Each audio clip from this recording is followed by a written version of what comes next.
బైబిల్లోని testing period అనే theory ఉంది. అదేంటో చూద్దాం.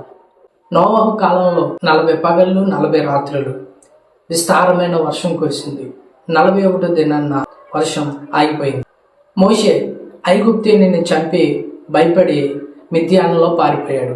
అక్కడ 40 సంవత్సరాలు ఉన్నాడు. 41వ సంవత్సరంలో దేవుడు మోషేను పిలిచి ఇశ్రాయేలు ప్రజలకు నాయకుడిగా దేవుడు నియమించాడు.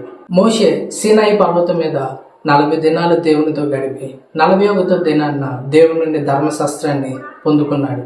ఇశ్రాయేలు ప్రజలలో వేగులు వారు 40 దినాలు కానానులో సంచరించి దేవుడు వారికిచ్చే ఆ వాగ్దాన భూమి యొక్క గొప్ప విశిష్టతను, ఆ సమాచారాన్ని మోషేకు తెలియజేయబడింది. ఇశ్రాయేలు ప్రజల అరణ్యంలో 40 సంవత్సరాలు సంచరించి 41వ సంవత్సరంలో వారు వాగ్దాన భూమిలోనికి చేర్చబడ్డారు. గొలియాతు 40 దినాలు ఇశ్రాయేలు ప్రజలను భయపెట్టాడు. కానీ 41వ దినాన్న దావీదు చేతిలో సంహరించబడ్డాడు.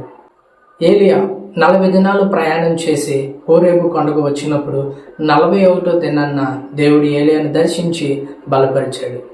యోనా నినివే పట్టణంలో 40 దినాలు సువార్తను ప్రకటించి 41వ దినాన్న దేవుడు తన మనస్సును మార్చుకుని తాను చేయాలనుకున్న కీడును చేయక ఆ నినివే పట్టణాన్ని దేవుడు కాపాడాడు. మన ప్రభు అయిన యేసుక్రీస్తు 40 దినాలు అరణ్యాలలో ఉపవాసం ఉండి 41వ దినాన్న అపవాదిని జయించాడు.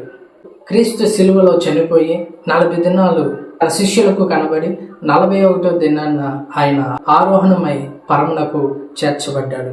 ఇక్కడ 40 అనే నెంబరు టెస్టింగ్ పీరియడ్. దానిలో మనము దేవుని పట్ల నమ్మకం, విశ్వాసం, విధేయత, ఓర్పు కనబరిచినప్పుడు 41 అనేది తప్పక ఉంటుంది. ఇది మన ఓర్పునకు, మన విశ్వాసానికి దేవుడిచ్చే ప్రతిఫలాన్ని మనం చూస్తాం. సో ప్రస్తుతాన్ని చూచి గివ్ అప్ చేయకూడదు. ప్రతి వ్యక్తి జీవితంలో 41 అనే నెంబర్ ఉంటుంది.